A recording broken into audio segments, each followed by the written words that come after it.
Hello, everybody, and welcome back to another episode about the movies with William Fletcher. As usual, I am your host, William Fletcher, and I am joined this week by Mr. Harry Jobson. Yo, family, what's up?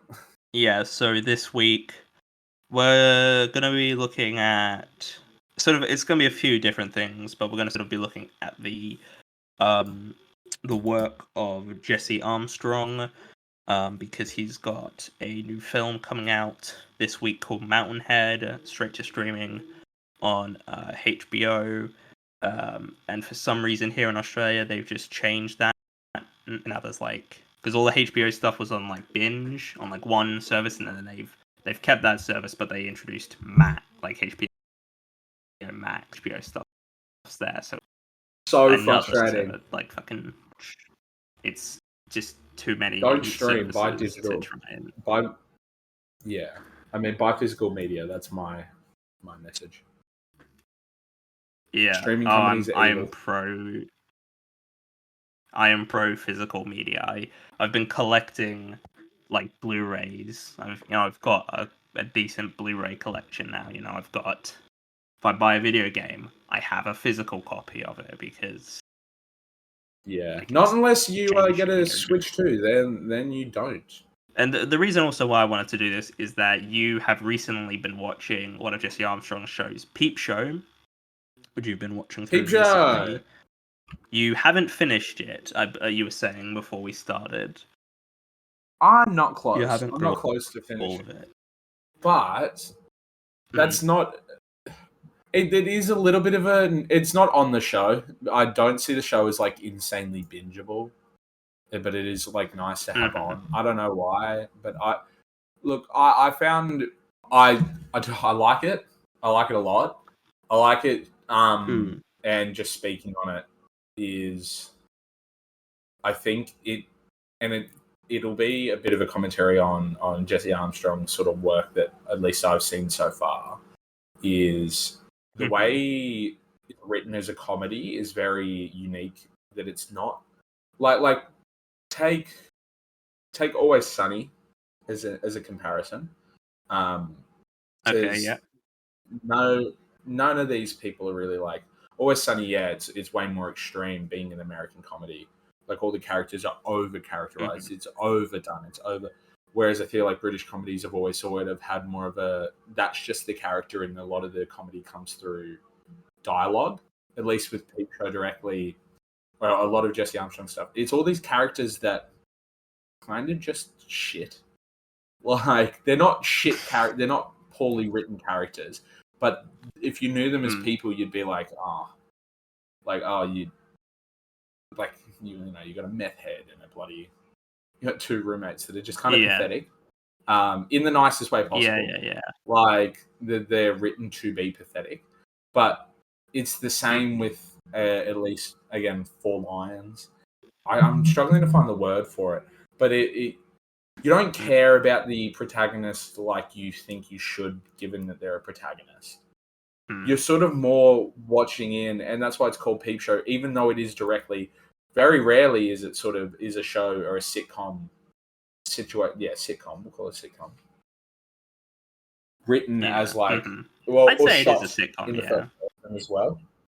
Yeah, but very rarely it's and very rarely is it shot in first person. It's usually that sort of that 2-camera style or that docu style that sort of The Office popularized. And to have it as first person, yet still also feel like you're watching in on them, and you're not actually watching. You're not the character. It's weird because it feels like if the first person, as creatively, should feel as if I am this character as how he's experiencing it, but it almost doesn't. Yeah, you have them talking directly at you, and that's something you're not used to, and it keeps you engaged. At the same time, you don't feel as if. At least I don't. When I'm watching Peep Show, I don't feel as if I'm in this world of characters, or I don't think the first person view really lends itself for that. I think a lot of it, and that eye level, I really do think it's just sort of you're watching a fish in a bowl, but there's no real wow factor. I don't know. I find you find a lot of comedy. I'd probably compare it similarly to Curb, if anything. I know Curb is compared often to Seinfeld, but Curb is very like it's almost it's one of those American comedies. It's a bit of a black comedy, if anything. It's just sort of it's a cringe. It makes you cringe on purpose. It makes you feel sort of it's designed and it's written to make you sort of feel a way of like, oh, look at these pathetic people doing pathetic shit. I don't know. I find a lot of entertainment out of that. I find a lot of not only like pure comedy, pure like laughing at a situation, rather than laughing at like it feels a lot less scripted as well. It feels a lot more natural. It feels a lot more sort of like you know people like this. At least I know people like this. I am sort of like this. It's very like you overthink. You know what I mean? But I just it deals with a lot of things while it's like the constant sort of suffering of these characters. It always sort of seems like it's a persistent raining shit on them. It sort of talks on existentialism and loneliness and sort of how you can feel so outcasted even though no one's directly doing it to you, and sort of how you can do that to yourself mentally. But it's funny as all hell at the same time. It really is purely like, I don't know. I find it, because I also recently started the IT Crowd and I didn't get too far into it as of yet. My favourite British comedy when it comes to TV series is The In-Betweeners and then Black Books. But Peep Show's creeping up there again. I've never seen Black Books, but I've seen In-Betweeners.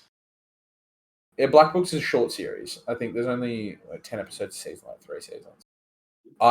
It's making itself sort of known, at least for me, as like one of the higher ups in the British comedies, because it's just so purely like, I don't know. It's a lot of realism while also like it's hard for me to describe because it feels realistic and it feels authentic, but it also feels at the same time like I'm not like it's not also in the real world. I don't know if that's just because it's set in England as well and I'm not English.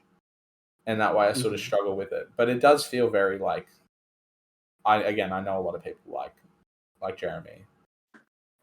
I think for me, we sort of talked about comedies before, and I don't have we ever gone into like sort of what you look like? Are you there something in common, or are you sort of like you just sort of can go with any kind of comedy, or do you lean more towards like cringe comedy or? I can swing anyway with comedy. Purely, it honestly depends on the mood. So I'm not huge on dark comedy. It's not something I typically sort of go for. I quite like real, not. So I enjoy. I define my comedies in different ways. So I look at a lot of what Judd Apatow made as stoner comedy, even if it's not like directly about marijuana or whatever. It's sort of stoner comedy. It's just like, that Seth Rogen era, which again, a lot of great, and even to an extent, the Will Ferrell era of like Talladega Nights and Step Brothers. And I find that is very, I would consider that more mainstream sort of like guy comedy aimed towards dudes.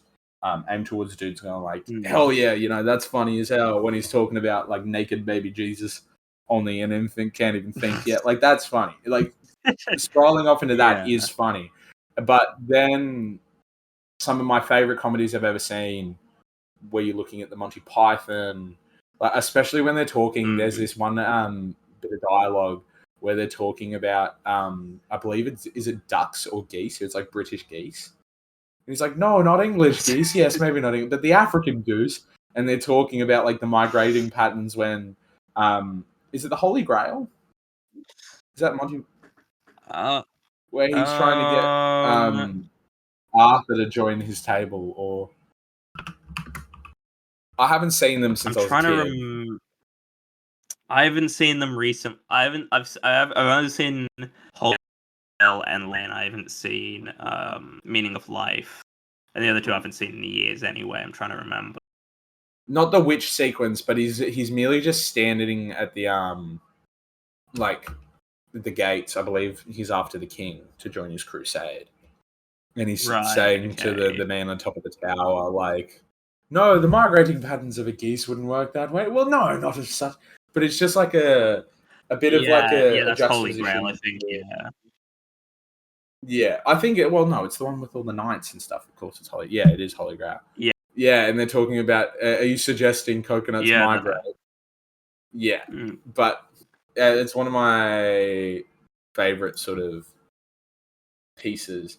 Again, me struggling to remember which film it's from, and struggling to remember the exact dialogue doesn't really lend itself. But that's one of the ones where I sort of subgenres of comedy where I would say it's completely dialogue based.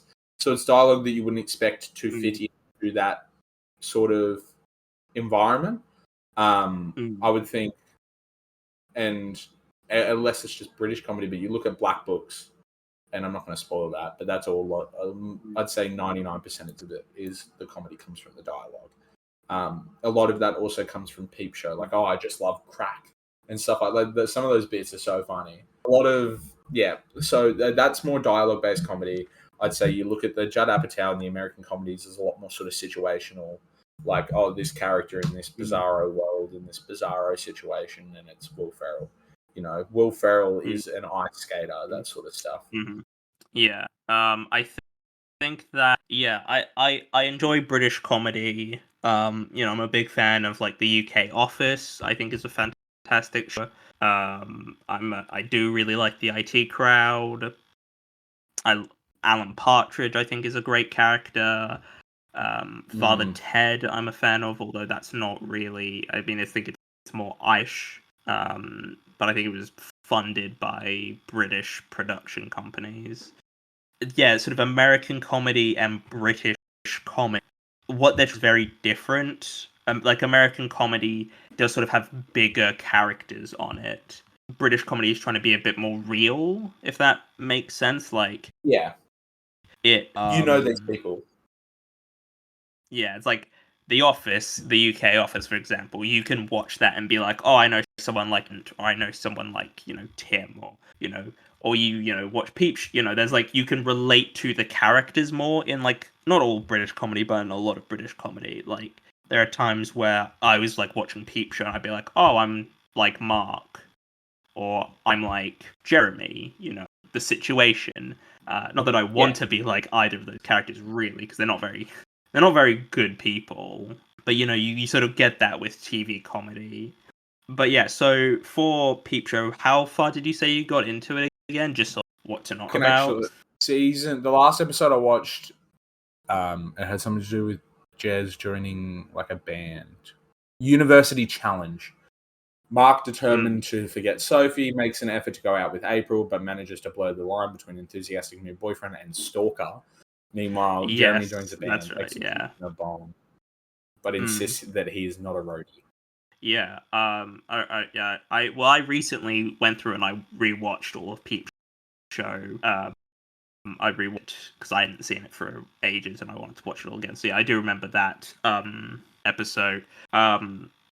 So okay, we can only talk up to that, that's not very deep into the show. There's 9 series. No, it's pretty early on.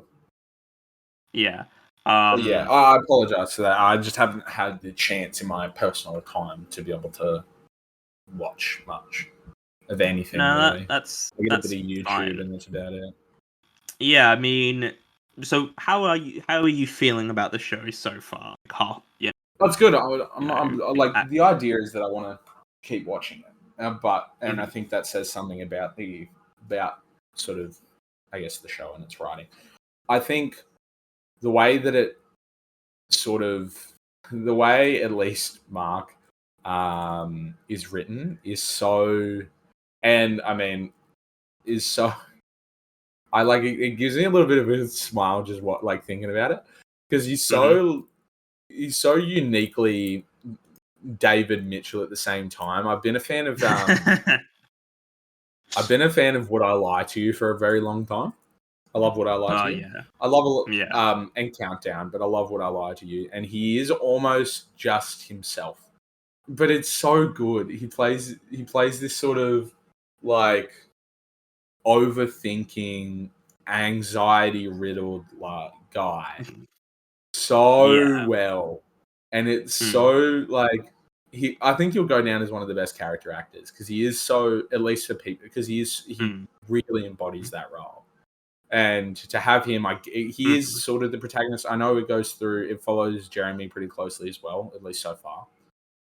But Mark he is the protagonist, and yeah, he is pathetic, but like in the funniest way. You're not laughing at him as much as you're just like, oh no, like situations where you're laughing at, which I think is important because at the end of the day, you need to make your protagonist at least somewhat likable. Yeah, I think that sort of because Mark does pretty bad things in the show. Yeah, no, I mean, he's going after a university student in the last episode we watched. And especially because it's Mark, it's a lot more like it's a character like Mark. It's not like she's chosen this guy. It's like Mark is kind of going after her. Like he's pursuing that. That's the problem as well. Yeah, he's really being. Well, I mean, he's basically following her in the episode. Like, it's not like. Oh, he is quite literally going after her. Yeah. And it's really quite gross. Like, he's just going around following this poor girl. And of course, doesn't know any better because she's like, a 20-year-old. I'm a fan of Peep Show. We should probably get into that. I think it's a fantastic show, amongst my favorite shows ever made. Yeah, really, really great. And I just really love it. I'm surprised it went for 9 series though. Like, British comedy doesn't really go for like that long. Oh, very rarely. I mean, British, it leads us up. Yeah. There's only like 6 or 7 episodes a season, right? Yeah, it's 6 episodes a season. 9 seasons. Yeah. Total episodes. That's only what 54 episodes. Yeah, it's 54. Whereas you'll find a lot of American comedies will have 24 episodes a season, and they'll go for like, look at How I Met Your Mother. That went for like 8 seasons, 24 episodes a season. Yeah. So in 2.5 seasons of How I Met Your Mother, you've watched the entirety of Peep. So I really don't think it is that long, but you are right. Black Book's again 3 seasons, I think maybe 10 episodes a season, 7 episodes a season. In between is 3 seasons, 6 episodes a season, 2 films, but like it doesn't exactly. You are right. British comedies aren't typically because I think American comedies build again, and it's the difference between the two styles of, we'll go with sitcom. An American sitcom will constantly be building these arcs of love and drama and these serialized like storylines that last season. Yeah. 25 episodes, and the one thing that happens in this episode is Joey bought a new couch. Like, and then the funny antics that happen when that happens. Whereas an episode of, and we'll say Peep Show or The In-Betweeners is like, oh, in this episode, Jay gets bullied for having friends. They also try to buy weed, which ends up being oregano. And then they also try to go to this grunge show where Will ends up eating all the weed and has to call an ambulance. And yeah, exactly. Because he's freaking out on stage. And also Simon's got this love. And it follows sort of like a lot of things happen in an episode of a British comedy that also kind of don't really matter. Like the whole Will eating weed is never mentioned at all, ever in the show. Whereas in Friends, they would probably drag that out for 4 episodes. I think I think because, something about, British sitcoms, they very much take not British sitcoms, American sitcoms. Yeah, they spend like 20 episodes a season on the characters. But also, you do find then as well, there are some American sitcoms where there's just a bunch of episodes that aren't really necessary. Like, you can skip those episodes and be like, oh, I don't need to watch this. Yeah. Like, they'll have, like, like clip show episodes. Like, most American sitcoms have a clip show episode. If, like, at least a clip show episode. Like, Simpsons has a ton. I have to imagine How I Met Your Mother must have had some as well. Clip show episodes. Some, I think, it's less of like a. So I've been how many Mother I've watched. I think I watched the entire series. There was one time in 1 year I watched it 4 times. I less clip shows. There's a few bottle episodes, and there are clip shows for sure, but a lot of them also just have some overarching like flashback to them as well. So there is a reason. It's not just like a clip show in like, let's talk about that time that Joey did this, and then it's a 5-minute clip of, it's more like Yeah. they'll reference things and they'll go back to it, but they're still moving a plot forward. But a lot of the time, it is building up something else. It's just like How I Met Your Mother is a really great example of dragging storylines out for a really long time because it's less of a comedy and more of like a romance, if anything. There's this one. It's at the end of the first season where they go to a funeral and that's where they're like picking up girls. Yes, at the end of season 1, they go to a funeral. Yeah, and so far I really liked that episode. Again, like funeral is a real common sort of TV show situation. So like trying to build conflict or something around. So a typical sitcom would sort of go, "Oh, funeral. All right, so it's gonna bring these two characters together that might be avoiding each other for some reason, or there's going to be resolutions. That's the idea." Whereas no, Jeremy and Mark just like go on romantic like escapades off of a funeral. Something to do with like Christianity and religions, which is like real sort of like you're treading like again, it's like it's not great. It's not illegal, but it's not great. Taking a woman on a first date to a funeral is insane. Like, is an insane concept. Oh, it's a really it's a really, really quite in mood. So yeah, the like, funeral, it's a really like wide... the funeral episode is probably my favorite so far. Do you have a favorite in the first couple seasons? I think for me personally, my favorite season is season 2. That's just for me personally. I think it's really liked the one where they go to the dance class, like Mark and Jez's dance when Jez meets this American woman, and Is that the first episode? That's the first episode of I think it's the like second. episode 1. Yeah. I love the episode where in season 1 where they're at like a bowling alley and Mark is just like chucking his groceries down the fucking bowling alley and is just losing his shit. I remember the first time I saw that, just burst out laughing. Because I just didn't expect it, and he just was losing his shit. I remember finding really funny. For me, because it's a 9-season show, it sort of season 2's the best season for me. And there's really great seasons and then some not so good seasons. But 9 seasons of a TV show, they can't all wait. So it's sort of there's good episodes in every season. There's and I don't think there's any bad episodes, but there are certainly weaker episodes. But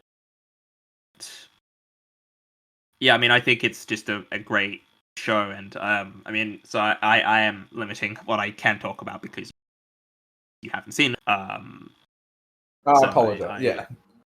But I get that. But I mean, I think it's a fantastic show.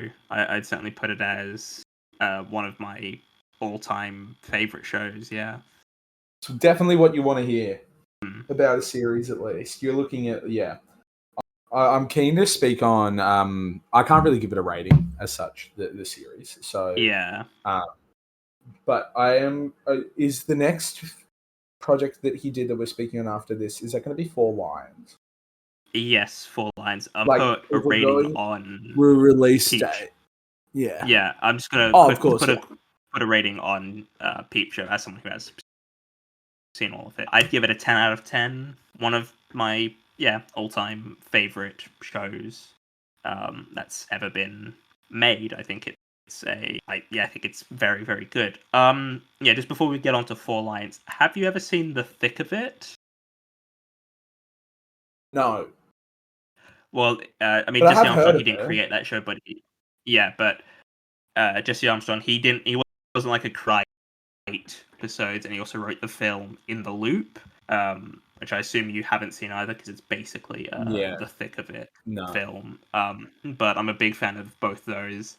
I give The Thick of It as a show an 8 out of 10. I'd give In the Loop as a film an 8 out of 10. I think both are very good. I think those are both really great. But then next is Four Lions. pretty good. It's pretty funny. Yeah, Do you want I'm me a to big speak on? I'm a big fan of the film as well. But I'll let you Yeah, speak on this one first. yeah, no problem. I'll just get it all out of the way. To write a film that is about a terrorist group in 2010 is not only brave, 2010, yeah. but Mm. the stroke of fucking genius.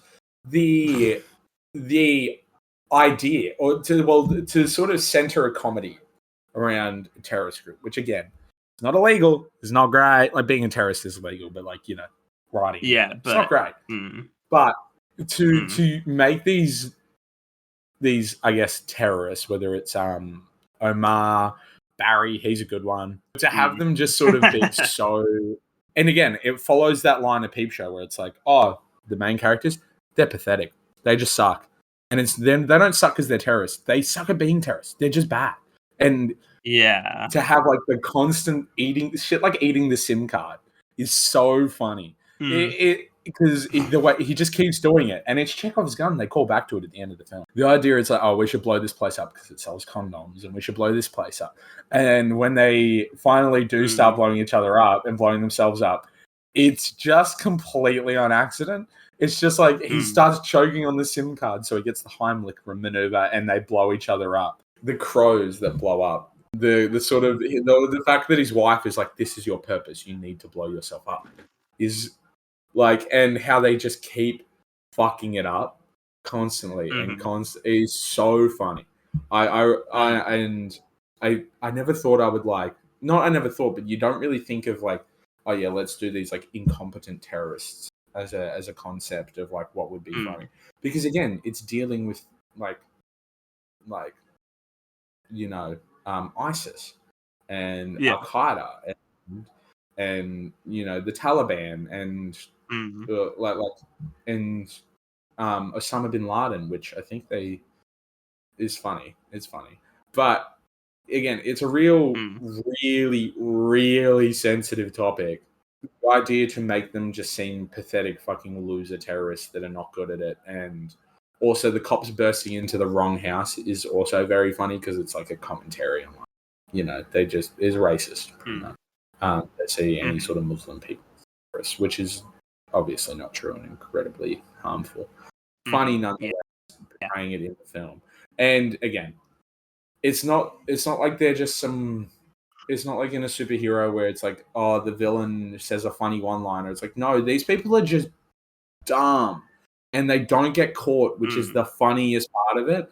Is the fact that they kind of get away with what they were trying to do eventually, in the wrong way. Like they fuck it Yeah. up, but Yeah, it yeah, is yeah. so purely like, oh, look at these.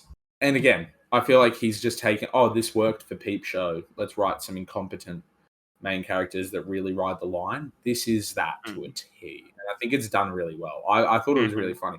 And wasn't a very high budget. It was like $2 million or something I was looking at afterwards. Yeah, it's like £2.5 million. I don't know what that is in Australian dollars, but For that's not about a $4, lot for a about 4 film. million, 4 million Australian or something, which doesn't Well, even yeah, get that's you a not very. house in there. So Yeah, I think this is the kind of film that does dark comedy properly. Because sort of when you hear stuff that's sort of labeled as dark or edgy comedy, it's not really. It's just saying of things for no purpose.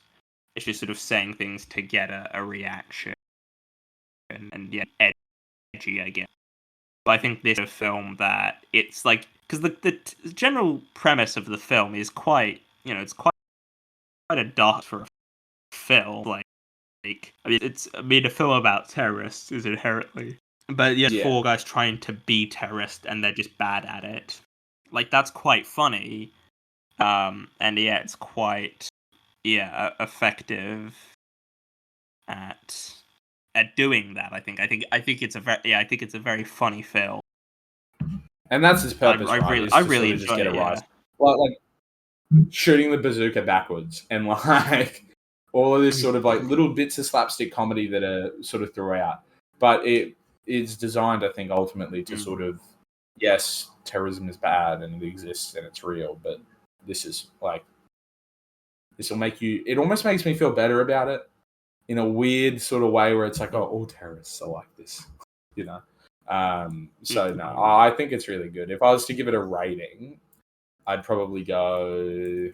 And the reason I haven't sort of talked too much in depth about the filmmaking, there's nothing really insanely particular or unique. And because we're talking more on Jesse Armstrong, I do want to just talk on what it invokes from the writing, at least with 4 lines. So that's why it was kind of short. But yeah, like really brilliantly written comedy, really brilliant concept. Like I give it an 8 out of 10. I thought it was really funny. I thought it was paced quite well. It's only like an hour and 40 minutes from what I remember, not even.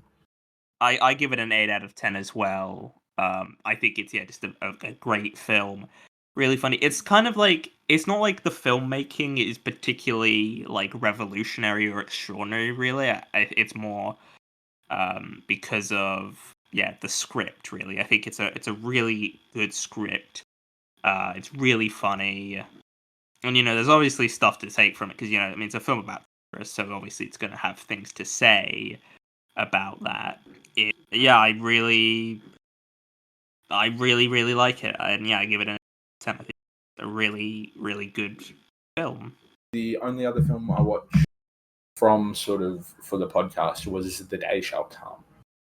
Yeah, I watched that earlier today for the purposes of this. I'd never seen it before, so I did watch it. For the first time for the purposes of this.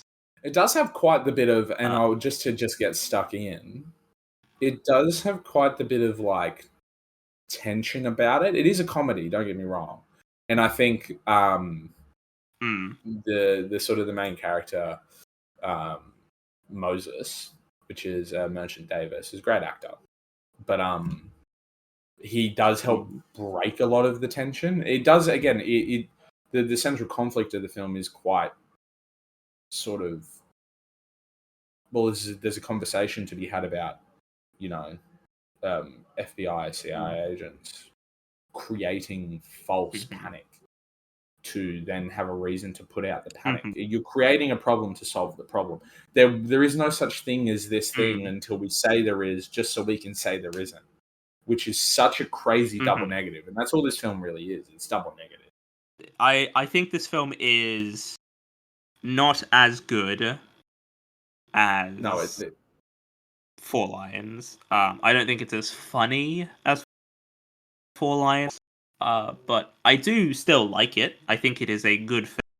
Yeah, so I think, because it's, as they sort of say in the film, it's sort of based off lots of, real stories. I mean, it's about basically the FBI trick this sort of these few people Conspiracy into theorists, basically committing into sort of committing a crime essentially, and then arresting them. Terrorists, attack.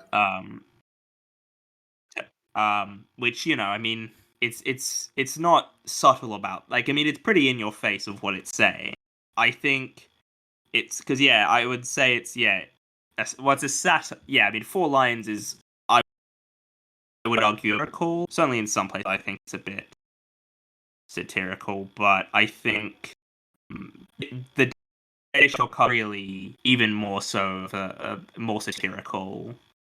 But I like it. It just isn't, because it sort of, it is a bit of a comedy, but it's not as laugh out loud funny as like Four Lions. It doesn't. Well, my thing is, and I think there's a couple of reasons. One, it doesn't feel like the other Jesse Armstrong comedies that we've spoken about, whether it was Peep Show or Four Lions. It doesn't feel like it has this sort of. Again, it does. Don't get me wrong. The FBI agent that is trying to, set up Moses. Both the FBI agent and Moses as a character are both sort of dysfunctional and not really like. They're not really.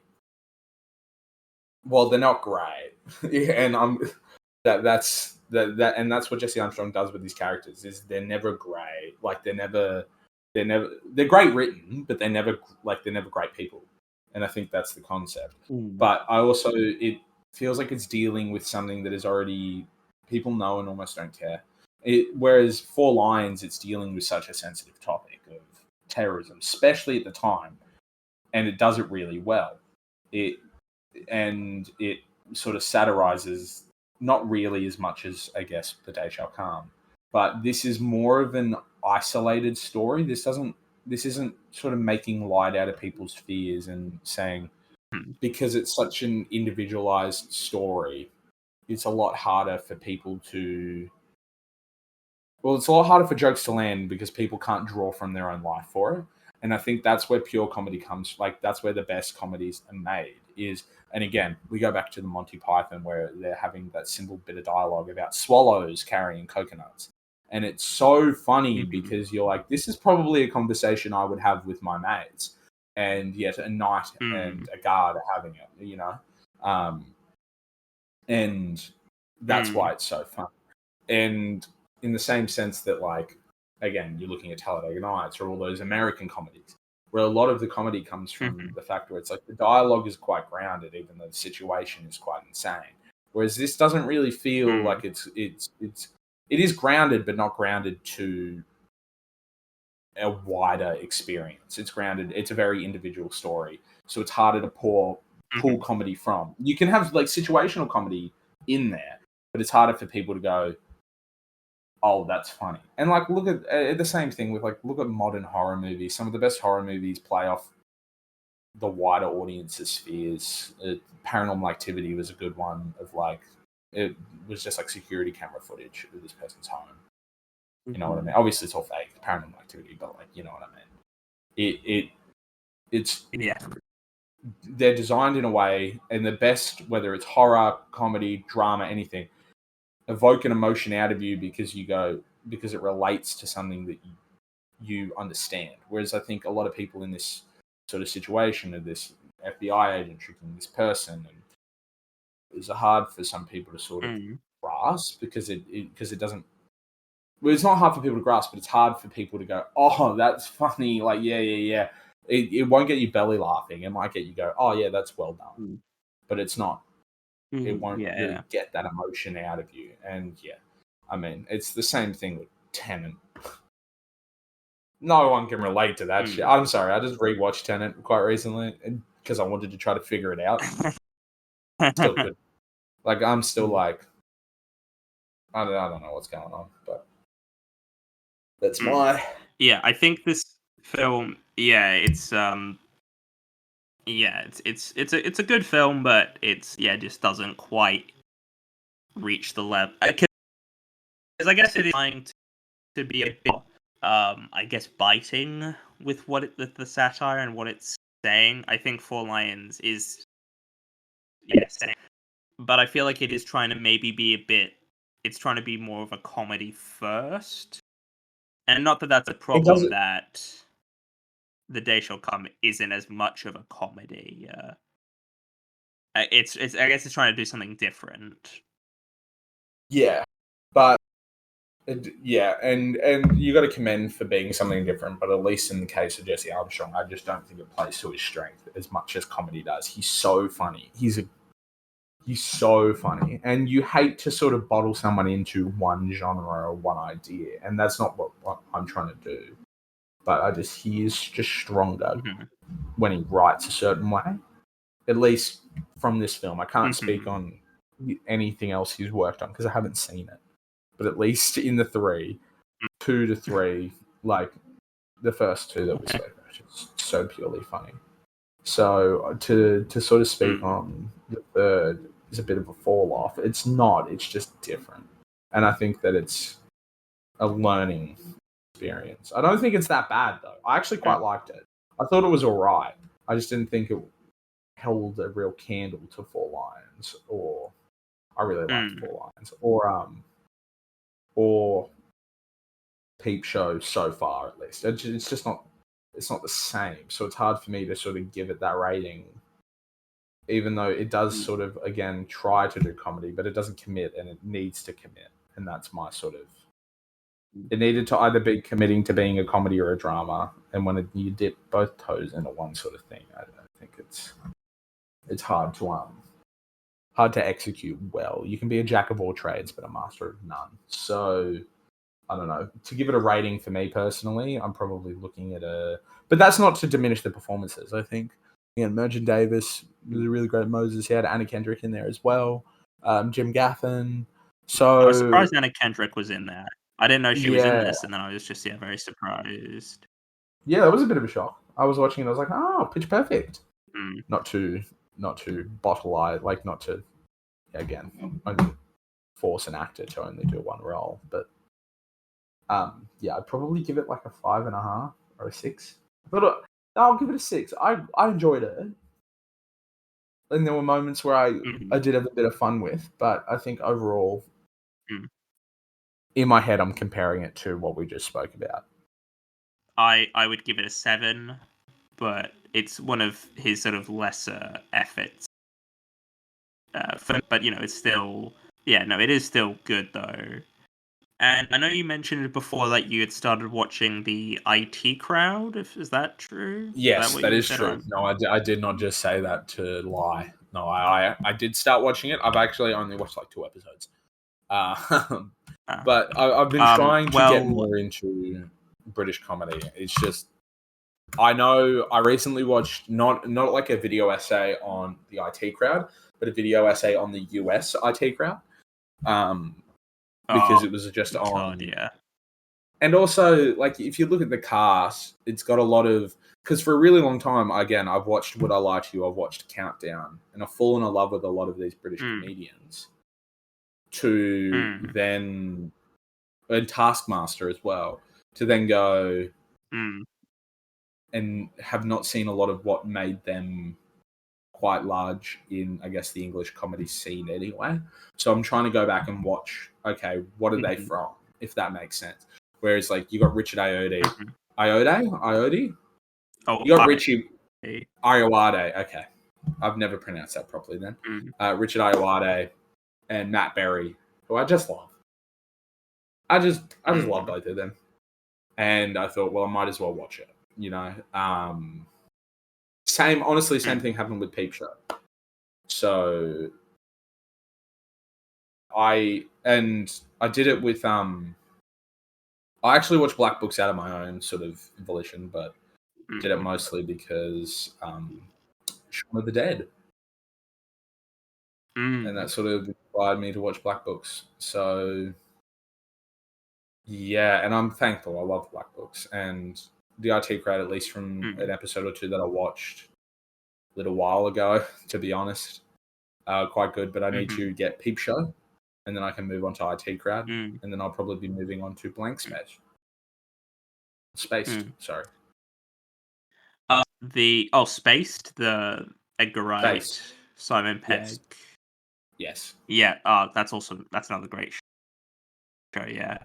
I mean, it's what Simon Pegg and Edgar Wright did before Cornetto trilogy and everything, and you're a big Edgar Wright fan, so I don't know why you wouldn't like it.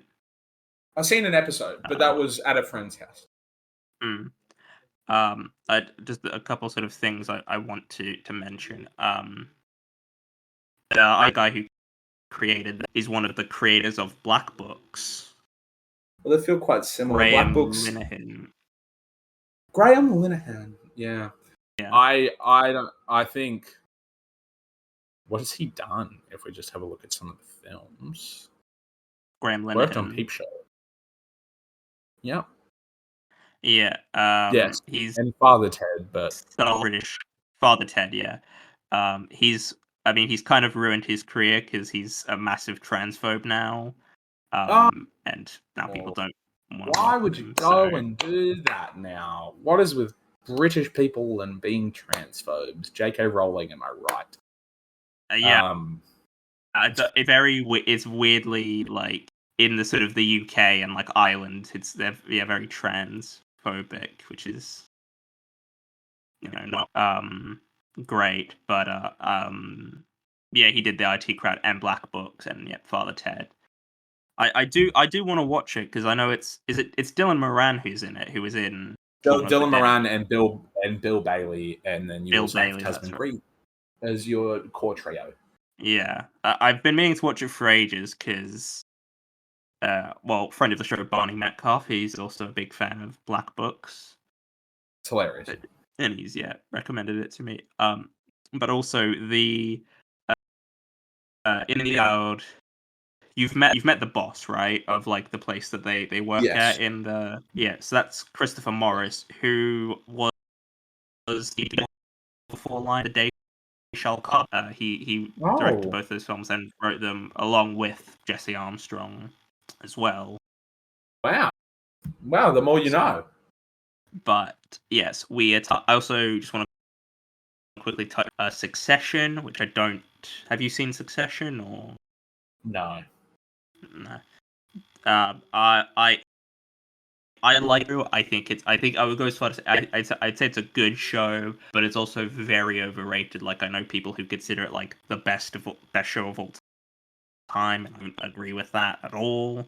I think that there's some really good episodes in it, but there's a lot of very mediocre episodes. There is there's good. It's a good show, and I do think it is worth watching, but it's on the side of Jesse as a writer, as a creative, I would say, because it's more of a drama and it's just not as interesting. Dramas are just not as interesting as comedies to me. Yeah, I agree.